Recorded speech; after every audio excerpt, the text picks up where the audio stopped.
kepada keluarganya, sahabatnya, dan umatnya yang setia mengikuti tuntunannya hingga di akhir nanti. Ibu-ibu sekalian yang kami hormati dan juga segenap pendengar serta pemirsa yang mudah-mudahan senantiasa dirahmati oleh Allah Azza wa Jalla.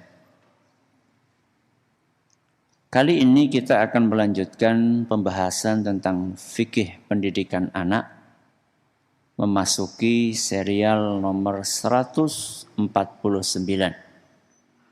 dengan tema mendoakan anak sebelum ada. Banyak di antara kita, alhamdulillah, mulai menyadari bahwa anak yang soleh itu bukanlah terlahir tanpa ada upaya, tanpa ada ikhtiar yang maksimal dari ayah dan ibunya. Putra dan putri yang soleh dan solehah itu tidaklah didapatkan secara cuma-cuma, secara gratis. Tapi harus ada keletihan dari orang tua dalam mendidik putra-putrinya. Kesadaran itu alhamdulillah mulai muncul. Sehingga tidak sedikit orang tua yang kembali mau belajar tentang bagaimana cara mendidik anak. Mulai muncul para orang tua yang sabar menemani anaknya belajar. Sabar untuk mendidik, mengajari, mengajak anaknya beribadah kepada Allah Subhanahu wa taala. Tentunya kesadaran yang muncul ini adalah sesuatu yang membahagiakan. Di saat tidak sedikit orang tua yang cuek, yang tidak peduli dengan putra dan putrinya.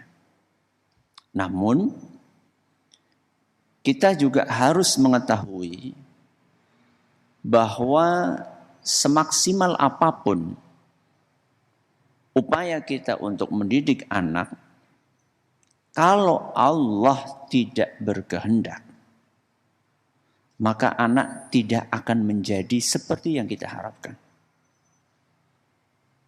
Saya ulangi, semaksimal apapun upaya orang tua untuk mendidik anaknya, jika Allah tidak berkehendak,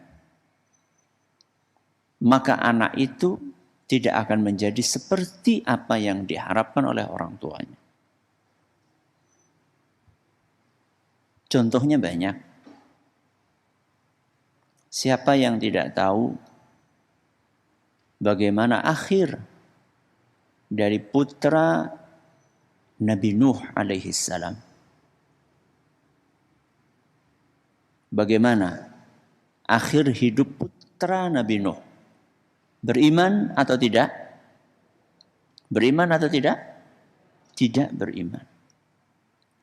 Bayangkan Nabi Nuh alaihi salam yang sudah mendedikasikan 950 tahun umurnya untuk berdakwah.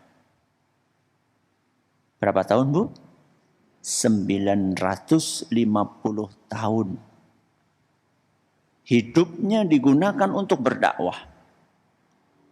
Digunakan untuk mendidik keluarganya. Ternyata buah hatinya sendiri tidak mau beriman. Kenapa? Karena Allah tidak berkehendak. Sehingga mau tidak mau kita tidak bisa lepas dari Allah Subhanahu wa taala. Karena di tangan Allah lah kendali segala sesuatu. Ketika Allah menghendaki A, maka akan terjadi A. Ketika Allah menghendaki B, maka akan terjadi B. Terus bagaimana agar Allah Subhanahu wa taala berkenan untuk membantu kita dalam mewujudkan apa yang kita inginkan? Bagaimana caranya supaya Allah berkenan menolong kita untuk merealisasikan cita-cita memiliki putra dan putri yang soleh dan solehah? Gimana caranya? Supaya Allah berbelas kasihan kepada kita. Mau membantu, menolong kita dalam aktivitas positif tersebut. Salah satu caranya adalah dengan memperbanyak doa. Kapan doanya? Ketika anak-anak itu sudah ada di pangkuan kita atau sebelum anak-anak itu lahir? Sebelum? Berarti habis lahir enggak? Di segala waktu. Sebelum anak itu lahir kita sudah berdoa. Saat anak itu lahir kita juga berdoa. Bahkan ketika anak kita punya anak dan kita masih hidup, doa tersebut jangan putus. Berarti ketika jenengan sudah jadi nopo? Mbah kakung maupun mbah putri. Jadi jangan dipikir, wah anak saya sudah nikah, berarti sudah bebas tanggung jawab.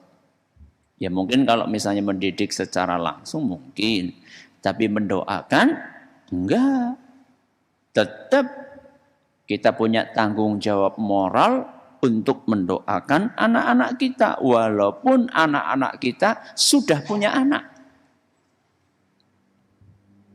Tapi pembahasan kita kali ini adalah mendoakan anak sebelum ada. Siapa yang ada? Anak tersebut. Ya, sebelum anak itu ada, kita sudah berdoa kepada Allah.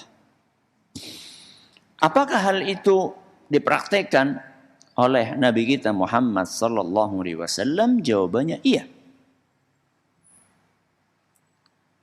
Salah satu yang terkadang luput dari perhatian kita saat membaca sejarah Nabi SAW ketika mendakwahi orang-orang Taif. Ya. Taif itu nggak jauh dari Mekah. Mungkin sekitar 60 kilo lah dari Mekah. Berarti dari sini kemana Bu ya, 60 kilo?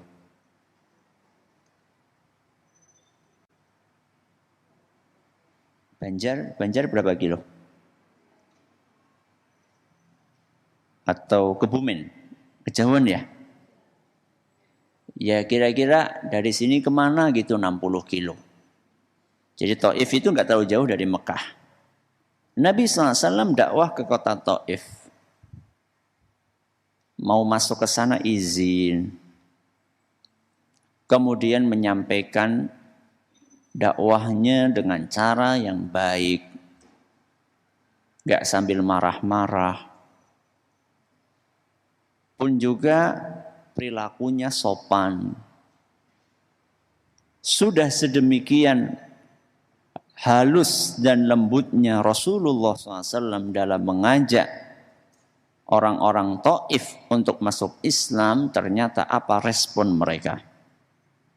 Ternyata mereka justru mencaci maki Rasulullah SAW. Mereka menghina dan mengolok-olok Nabi kita Muhammad SAW. Enggak cukup sampai di situ. Mereka bahkan melempari Nabi kita sallallahu alaihi wasallam dengan bebatuan. Enggak cuma satu atau dua orang, belasan atau puluhan orang melempari Nabi kita sallallahu alaihi wasallam dengan batu. Ya tentu Nabi sallallahu alaihi wasallam pun lari menyelamatkan diri. Walaupun beliau sudah berusaha untuk menghindar dan lari, tetap ada beberapa batu yang mengenai tubuh beliau. Hingga tubuh beliau berdarah-darah. Setelah beliau agak jauh, sudah tidak dikejar lagi oleh orang-orang Taif, maka Nabi SAW pun istirahat di bawah sebuah pohon. Dan ketika beliau sedang beristirahat, mengelap darah yang mengucur dari tubuhnya, saat itulah datang malaikat penjaga gunung. Kenapa, Bu? Malaikat penjaga gunung. Jadi yang jaga gunung itu bukan Ki Sapu Jagat, ya. Tapi yang jaga gunung itu adalah malaikat. Datang malaikat penjaga gunung, dia datang untuk menawarkan sesuatu. Apa yang ditawarkan? In syi'ta la atbaqanna 'alaihimul akhsyabain. Wahai Muhammad, kalau kamu mau, aku akan cabut 2 bukit besar. Aku akan cabut 2 bukit besar untuk aku timpakan kepada orang-orang yang tadi melemparimu dengan batu. Siapa yang melempari Nabi tadi? Orang-orang Taif.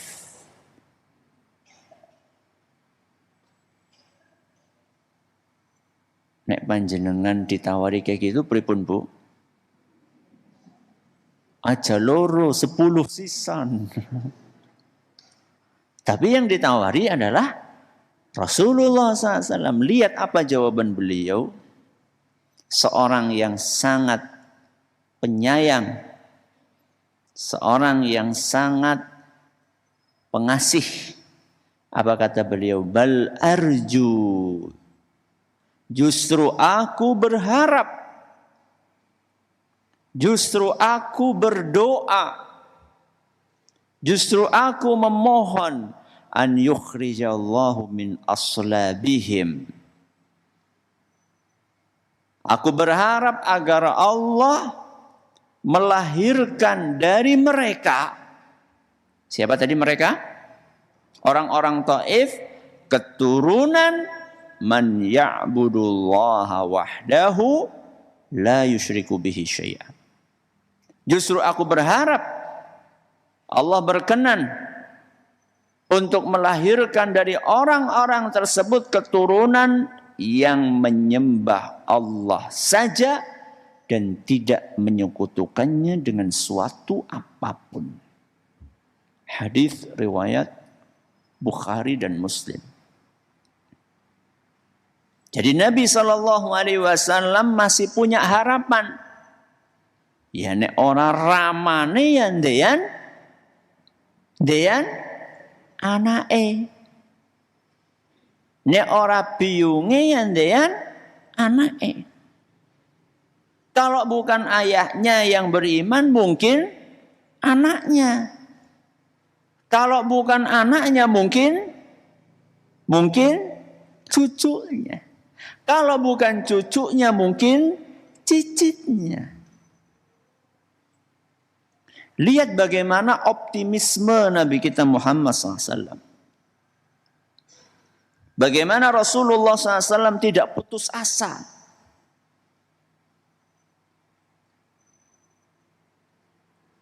Untuk tetap berharap munculnya manusia-manusia saleh di muka bumi ini, walaupun bapak dan ibunya musyrik.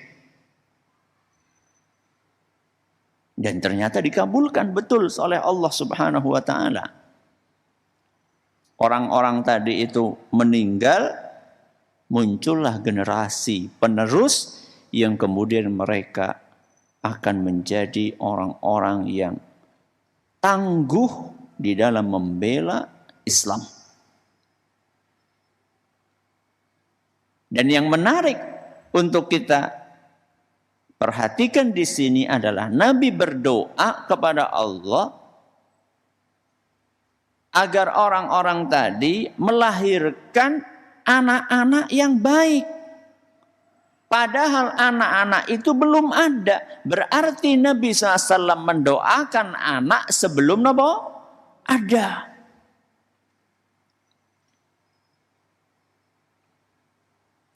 Sehingga panjenengan, bapak-bapak, ibu-ibu, jangan malas untuk berharap harapan yang serupa.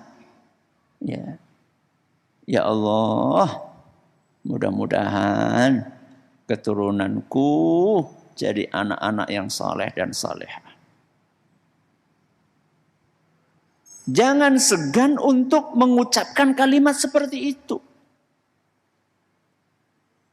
Walaupun mungkin kita melihat anak kita saat ini mungkin tidak seperti yang kita harapkan.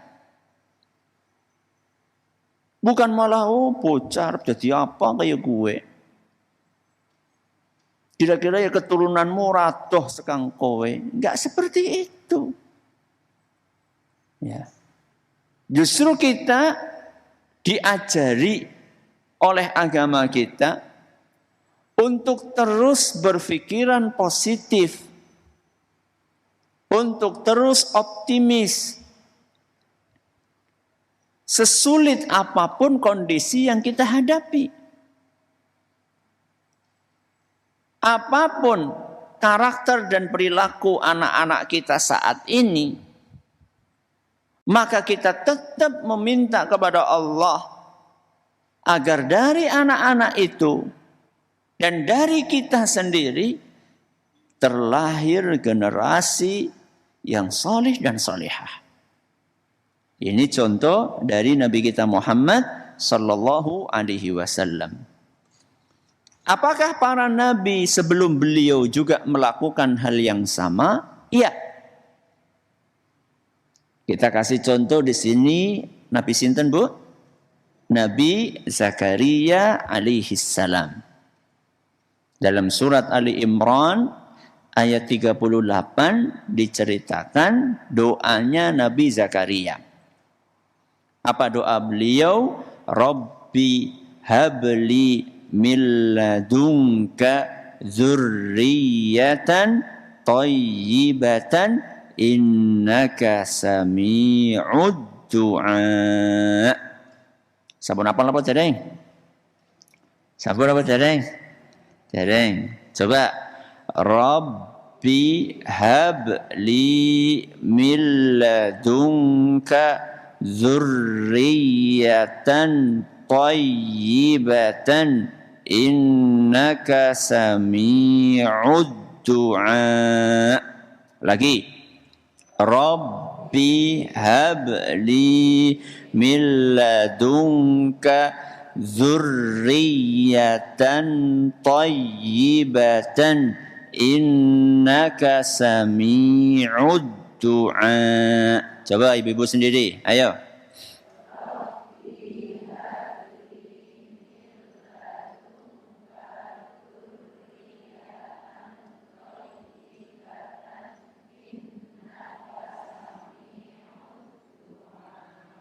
Apa artinya?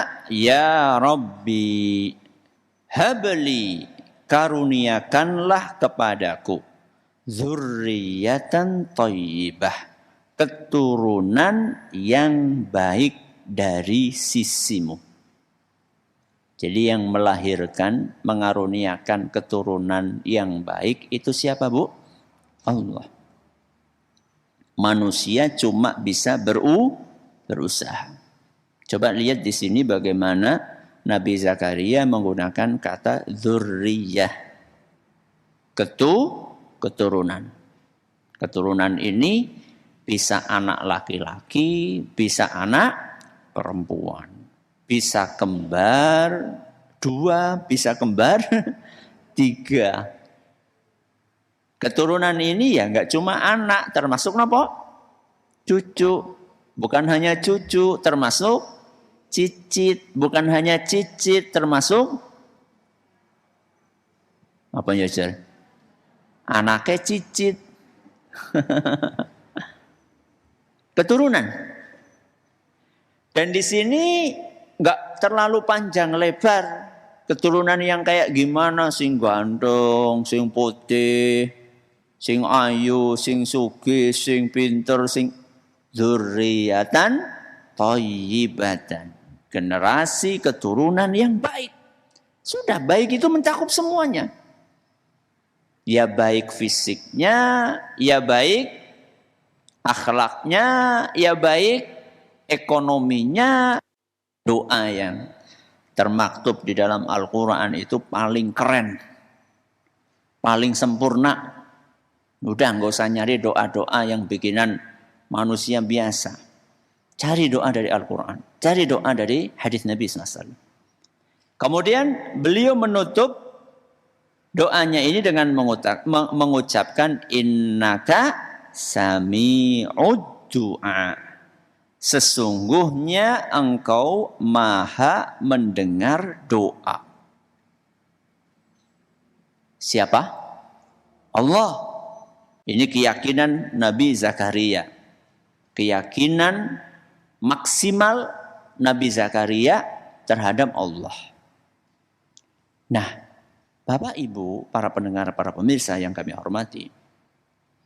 Tahukah jenengan ketika Nabi Zakaria berdoa seperti ini, bagaimanakah kondisi beliau? Kita harus tahu bahwa Nabi Zakaria ketika berdoa seperti ini, kondisinya secara kalkulasi manusia, hitung-hitungan manusia biasa, itu mustahil punya anak. Secara hitung-hitungan apa? Manusia. Bagaimana tidak mustahil? Sedangkan Nabi Zakaria ketika berdoa dengan doa ini, beliau sudah tua renta. Bukan hanya tua, tapi tua apa? Renta. Buktinya tua renta, nanti kita akan bacakan ayatnya. Tulang belulang beliau itu sudah lemah. Nek carane dhewek ya mlaku ya wis bungkuk. Coba kira-kira Bu, kalau jenengan ketemu sama mbah-mbah sudah 90 tahun. Jalan saja sudah apa? Susah. Kemudian kita katakan sama mbah itu, Mbah, mudah-mudahan jenengan kagungan putra sing solih. Kira-kira orang menanggapinya gimana Bu? Apa Bu kira-kira? Ngecek. Iya kan? Kamu itu loh menghina mbah-mbah kayak gitu kok didoakan supaya punya anak. Ini Nabi Zakaria. Saat berdoa dengan doa seperti ini sudah sepuh banget. Bukan hanya itu Bu. Istri beliau sudah divonis mandul. Kenapa Bu? Mandul. Tapi Nabi Zakaria tetap berdoa kepada Allah. Beliau tidak putus harapan. Mari kita dengarkan kondisi Nabi Zakaria yang Allah ceritakan dalam surat Maryam. Surat apa Bu? Maryam. Ayat 2 sampai 6. Saya sudah tuliskan terjemahannya di situ. Allah Subhanahu wa taala berfirman, "Dzikru rahmati rabbika 'abdahu Zakaria." Yang akan dibacakan ini adalah penjelasan tentang rahmat Allah kepada hambanya, yaitu Zakaria. Jadi awal surat Maryam itu menceritakan tentang rahmat dan karunia yang Allah berikan kepada siapa? Nabi Zakaria. Idz nada rabbahu nidaan khafiyya. Ketika Nabi Zakaria berdoa kepada Allah dengan suara yang lembut. Suara yang lirih. Jadi berdoa itu akan lebih khusyuk ketika suaranya tidak keras. Ya, dengan suara yang lirih. Apa isi doanya? Qala rabbi inni wahanal azmu minni. Wahai Rabbi, sesungguhnya tulangku telah lemah. Tulang itu kan kerangkanya tubuh. Kalau kerangkanya sudah lemah, apalagi yang lainnya. Sehingga di sini Nabi Zakaria menyebutkan lemahnya tulang beliau untuk menggambarkan bahwa seluruh fisik beliau sudah lemah. Karena tulang merupakan kerangka tubuh. Kalau kerangkanya sudah lemah, apalagi yang lain-lainnya.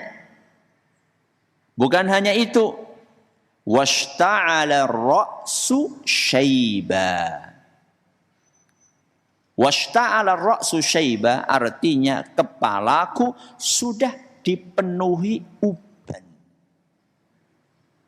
Jadi rambutnya gue putih kabeh. Nah, ibu-ibu yang baru usia 60 tahun, baru usia 40 tahun, 50 tahun, belum dikaruniai anak, kira-kira ya apa sudah ubanan semua. Paling ya ubannya baru berapa gitu. Ini Nabi Zakaria ini sudah ubanan semua kepalanya. Rambutnya ini sudah beruban semua. Atau mayoritas sudah beruban. Tapi apa kata beliau? Walam akun bidu'aika rabbi syaqiyya. Tapi aku belum pernah kecewa dalam berdoa kepadamu. Apa maksudnya? Maksudnya, kata Syekh As-Sa'di, Nabi Zakaria ini sedang bertawassul. Sedang apa, Bu? Bertawassul. Bertawassul dengan apa? Satu, kondisi beliau yang lemah. Yang kedua, bertawassul dengan karunia Allah kepada beliau. Kondisi yang lemah tadi beliau ungkapkan dengan tulang belulang yang sudah lemah. Rambut yang sudah memutih. Adapun karunia Allah kepada Nabi Zakaria adalah Allah tidak pernah mengecewakan Nabi Zakaria. Sebelum ini enggak pernah mengecewakan Nabi Zakaria. Apapun yang diminta oleh Nabi Zakaria dikabulkan sama Allah. Dan itu karunia Allah yang besar. Nabi Zakaria ingin menunjukkan kepada Allah Subhanahu wa taala, pertama beliau ini sudah lemah banget. Gak punya tempat memohon kecuali Allah saja. Itu kira-kira tujuan Nabi Zakaria menonjolkan kelemahan fisiknya. Aku tidak punya alternatif lain yang bisa mengabulkan permohonanku ini kecuali Engkau ya Allah. Fisikku sudah sedemikian lemah. Aku tidak punya daya, tidak punya kekuatan, tidak punya tempat untuk meminta bantuan kecuali darimu ya Allah. Kemudian Nabi Zakaria menyebutkan betapa besar karunia Allah selama ini kepada beliau.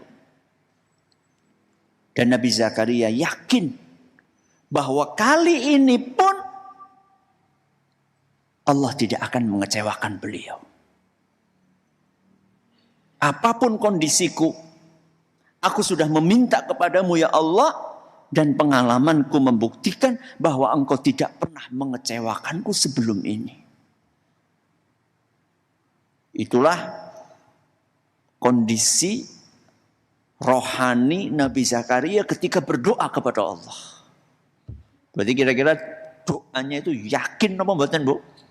Yakin. Kados kula kali jenengan nggih. Ya, kayak saya sama jenengan kalau lagi berdoa. Ya. Makanya dikabulkan sama Allah Nabi Zakaria doanya. Kemudian lanjut. Wa inni khiftul mawaliya min warai. Ya Allah, aku khawatir terhadap kondisi kerabatku setelah aku meninggal nanti. Maksudnya apa? Nabi Zakaria itu kan Rasul. Beliau kan Nabi. Beliau memikirkan umatnya nanti, keluarganya nanti kalau aku wafat. Siapa yang bakalan mengingatkan umatku, masyarakatku agar tetap sholat, agar tetap beribadah, agar tetap bayar zakat, agar tetap beramal. Siapa yang nanti mengingatkan mereka? Kalau aku wafat dan belum ada keturunan yang dilahirkan dari rahim istriku. Padahal wa kanat imraati aqira, padahal istriku adalah wanita yang mandul. Jadi seakan-akan Nabi Zakaria itu belum menemukan orang yang layak untuk menjadi pengganti beliau. Pengganti untuk berdakwah. Jadi Nabi Zakaria, Bu, minta anak kepada Allah itu bukan untuk kepentingan pribadi beliau. Tapi Nabi Zakaria berdoa kepada Allah dalam rangka agar ada orang sepeninggal beliau yang tetap berdakwah membela agama Allah. Beliau berdoa kepada Allah agar ada sepeninggal beliau orang yang tetap berjuang mengajak masyarakatnya beribadah kepada Allah. Itu tujuan utama Nabi Zakaria pengen punya anak. Apakah kita sudah seperti itu, Pak, Bu? Ketika kita minta anak. Atau kita berpikir pengen punya anak sekedar untuk meneruskan bisnis yang kita bangun selama ini. Atau kita minta anak hanya sekedar supaya ada yang melanjutkan terah mbah kita. Atau kita minta anak supaya properti tanah-tanah kita ini dipegang oleh keturunan kita. Apa cuma itu, remeh-temeh seperti itu tujuan kita punya anak? Nabi Zakaria kasih contoh kita. Punya anak agar anak ini bermanfaat untuk agama Allah. Itu yang dicontohkan oleh Nabi Zakaria. Sangat mulia tujuannya. Maka kemudian beliau melanjutkan, fahabli min ladunka waliya. Ya Allah, maka anugerahkanlah kepadaku seorang anak dari sisimu. Yarithuni wa yarithu min ali Ya'qub. Anak ini akan mewarisi aku dan mewarisi keluarga Yakub. Warisi apa? Mewarisi jalan dakwah dan garis perjuangan membela agama. Kemudian Nabi Zakaria tutup, waj'alhu rabbi radiyah. Dan jadikanlah wahai Rabbi anakku ini orang yang diridhoi. Ini dalam surat Maryam ayat pinten Bu? 2 sampai 6. Allah kabulkan enggak? Allah kabulkan. Lahir putra beliau namanya sinten Bu? Yahya. Yang kemudian betul-betul diangkat menjadi nabi. Subhanallah. Masya Allah. Ya, ini Nabi Zakaria.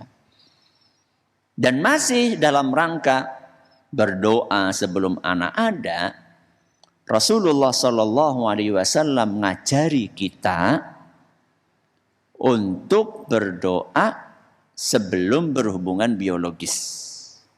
Jadi Bapak Ibu, sebelum kita berhubungan badan dengan pasangan kita, agar nanti kita dibantu Allah dalam mendidik anak-anak kita, jangan lupa berdoa. Apa doanya? Lihat. Bismillah. Allahumma jannibna syaitana wa jannibis syaitana ma razaqtana. Lagi. Bismillah. Allahumma jannibna syaitana wa jannibis syaitana ma razaqtana. Coba ibu-ibu sendiri.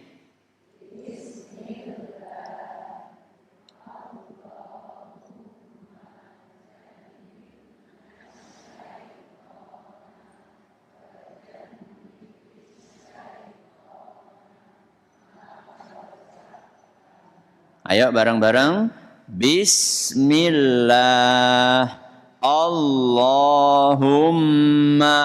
jannibna syaitana wa jannibis syaitana ma razaqtana. Apa artinya bismillah? Napa bismillah? Dengan nama Allah. Allahumma jannibna syaitan. Ya Allah, jauhkanlah kami dari gangguan sinten? Setan. Wa jannibis syaitana ma razaqtana. Dan jauhkan pula gangguan setan dari anak yang akan kau karuniakan kepada kami. Hadis riwayat Bukhari. Ini doa Bu, dahsyat. Jadi sebelum berhubungan badan, baca doa ini. Supaya apa? Supaya setan tidak mengganggu kita saat itu. Dan juga tidak mengganggu anak kita seandainya Allah karuniakan anak dari hasil hubungan tersebut. Sudah baca doa ini atau belum Bu? Sudah atau belum? Sampun Ustaz, wow. Bukan tadi. Ya. Jadi berhubungan badan, berhubungan biologis dalam agama kita itu ada misinya. Ada tujuan mulianya. Bukan sekedar menyalurkan syahwat. Bukan. Bukan sekedar untuk memuaskan nafsu. Bukan sekedar itu. Tapi ada misi mulia di balik itu, yaitu terlahirnya anak-anak, yang anak-anak ini kita minta kepada Allah agar tidak diganggu oleh setan. Sehingga kata Nabi SAW, seandainya ada pasangan suami istri yang membaca doa ini sebelum mereka berdua berhubungan biologis, kemudian pasca hubungan itu dikaruniai anak, maka anak tersebut tidak akan dicelakai oleh setan. Luar biasa Bu. Ya. Aduh, kepriye Ustaz? Mien aku urung ngerti Ustaz. Ya, alhamdulillah sekarang sudah tahu. Terus pripun? Ya doa. Ya.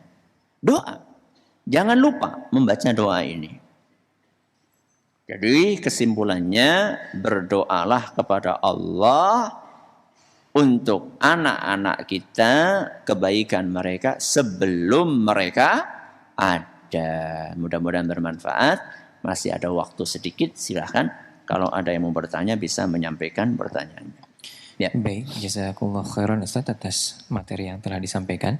Berikutnya akan kami bacakan beberapa pertanyaan yang telah masuk ke redaksi Radio Insani. Pertanyaan pertama datang dari hamba Allah. Assalamualaikum Ustaz.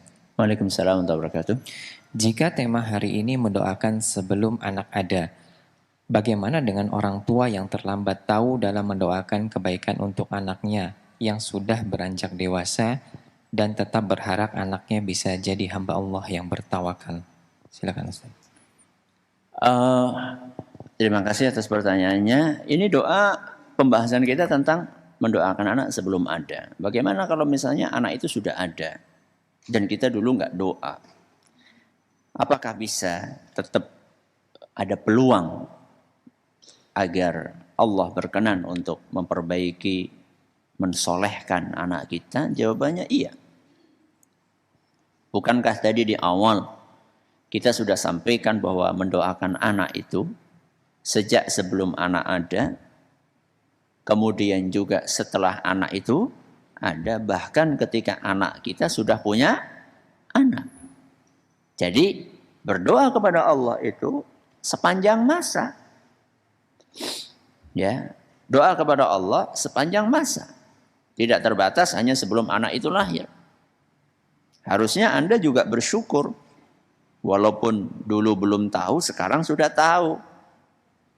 Bersyukur kenapa? Bersyukur karena sebelum Anda wafat meninggalkan muka bumi ini, Anda masih diberi kesempatan oleh Allah untuk tahu betapa pentingnya doa. Maka doa terus. Doa terus. Ya, bisa pakai doanya Nabi Zakaria tadi karena redaksinya sifatnya umum sebenarnya. Ya, bukan hanya sebelum anak itu lahir, atau bisa pakai doa-doa yang lainnya. Ya, Rabbana hab lana min azwajina wa dzurriyyatina qurrata a'yun waj'alna lil muttaqina imama. Atau juga bisa pakai doa Rabbi habli minas salihin. Banyak doa-doa dari Nabi sallallahu alaihi wasallam. Tapi seperti yang tadi kita sampaikan bahwa suasana hati yang serius, yang khusyuk, yang fokus saat berdoa itu sangat berpengaruh untuk menjadikan doa kita terkabul atau tidak terkabul. Ya, contohlah siapa tadi? Nabi Zakaria alaihissalam. Ya, silakan. Baik, terima kasih Ustaz. Jazakallah khairan. Pertanyaan berikutnya, Assalamualaikum warahmatullahi wabarakatuh. Waalaikumsalam warahmatullahi wabarakatuh. Semoga Ustaz selalu dalam lindungan Allah Subhanahu wa taala. Ada seorang bapak yang malas untuk belajar agama karena merasa sudah punya tabungan berupa anak yang sudah hafal Al-Quran. Bagaimana sikap seperti itu Ustaz? Silakan. Malas belajar agama. Iya. Ya. Pertama, saya mengucapkan selamat kepada bapak yang sudah punya anak hafidz. Ya, itu adalah karunia yang luar biasa. Tidak banyak orang yang dikaruniai oleh Allah Subhanahu wa taala keturunan yang seperti itu. Ketika Anda dikaruniai dengan karunia yang langka itu menunjukkan bahwa Anda harus mensyukuri karunia tersebut lebih dibandingkan orang lain. Orang lain yang anak-anaknya belum pada hafal Quran saja disuruh bersyukur oleh Allah. Apalagi Anda yang dikaruniai oleh Allah anak yang hafal Quran. Mestinya harus lebih banyak bersyukur dibandingkan orang lain. Cara syukurnya adalah dengan menggunakan umur yang telah Allah berikan kepada Anda untuk beribadah kepada Allah. Cara bersyukurnya adalah dengan menggunakan umur yang Allah berikan kepada Anda untuk beribadah kepada Allah. Dan ibadah kepada Allah itu salah satunya adalah belajar agama. Sehingga keliru ketika Anda enggan belajar agama dengan alasan sudah punya tabungan anak yang hafal Al-Quran. Keliru. Karena walaupun anak sudah hafal Al-Quran, kita sebagai orang tua tetap punya kewajiban belajar. Talabul ilmi faridatun ala kulli muslim. Kata Nabi SAW dalam hadis riwayat Ibnu Majah dan dinyatakan sahih oleh para ulama, bahwa belajar ilmu agama hukumnya wajib bagi setiap orang Islam. Setiap orang Islam itu wajib belajar. Wajib belajar ilmu agama. Tanpa dibedakan apakah dia punya anak hafal Quran atau dia tidak punya anak hafal Al-Quran. Semuanya punya kewajiban belajar. Jadi tidak ada dispensasi bagi orang tua yang sudah punya anak hafal Quran bahwa dia nggak perlu belajar. Dia perlu belajar. Buat apa? Buat bekal dia. Kenapa perlu nyari bekal padahal sudah punya anak yang hafal Al-Quran? Perlu, karena belum tentu amal soleh Anda mendidik anak atau membiayai anak menghafal Al-Quran itu diterima sama Allah, belum tentu. Jangan terlalu percaya diri. Kita harus menyelipkan di dalam hati kita perasaan khawatir juga. Hamba yang baik itu adalah yang menghadirkan di dalam hatinya harapan yang tinggi dan perasaan cemas. Al-khawfu war-raja. Takutnya ada, harapannya juga ada. Anda bagus punya harapan bahwa anak Anda yang hafal Quran bakalan menjadi pabrik pahala buat Anda. Bagus Anda punya harapan seperti itu, tapi jangan berlebihan. Anda juga harus menyelipkan di dalam hati Anda perasaan cemas, perasaan khawatir. Perasaan khawatir dalam hati ini yang kemudian akan memompa semangat Anda untuk tetap beramal. Kalau harapannya terlalu tinggi, kemudian nggak punya perasaan takut sama sekali, itu bahaya. Akhirnya meremehkan. Maka ini adalah pesan untuk Bapak tersebut dan juga untuk kita semua. Ya, pertanyaan terakhir. Baik, terima kasih Ustaz. Jazakallahu khairan. Satu pertanyaan terakhir datang dari pendengar dan pemirsa radio dan Roja TV. Datang dari Ummu Zakaria di Jember. Ustadz, bagaimana cara mendidik anak yang masih bayi agar terbentuk karakter lembut ketika dewasa? Bagaimana mendidik anak ketika masih bayi supaya nanti dia lembut? Dari orang tuanya dulu. Dari orang tuanya. Karena anak itu adalah potret dari siapa? Orang tuanya. Buah kalau jatuh tidak akan jauh-jauh dari pohonnya. Kecuali apa Bu? Kalau dibawa kampret.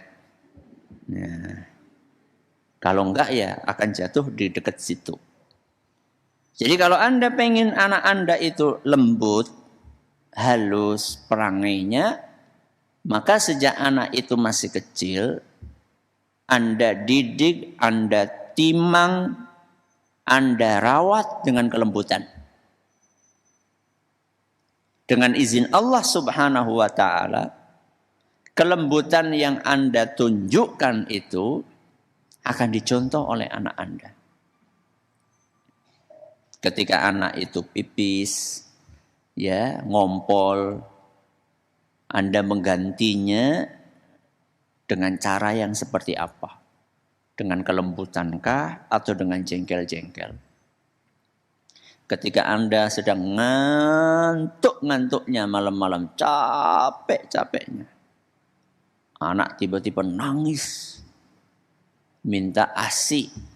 Apakah Anda menyodorkan ASI itu kepada anak Anda dengan kasar atau dengan lembut?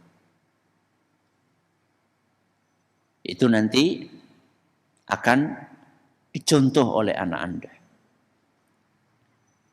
Ketika Anda sedang sholat, tahu-tahu anak ini rewel. Bagaimana Anda menyikapi kerewelan anak ketika Anda lagi sholat? Apakah Anda marah-marahi? Atau justru Anda tetap bersabar, mendekap anak tersebut? Atau bagaimana? Jadi dimulai dari cara Anda mendidik anak ketika anak itu masih balita. Mudah-mudahan bermanfaat. Wallahu ta'ala a'la wa alam. Terima kasih atas perhatiannya, atas segala kurangannya. Kita akhiri dengan doa kafaratul majlis. Subhanakallahumma wa bihamdika asyhadu an la ilaha illa anta astaghfiruka wa atubu ilaik. Assalamualaikum warahmatullahi wabarakatuh.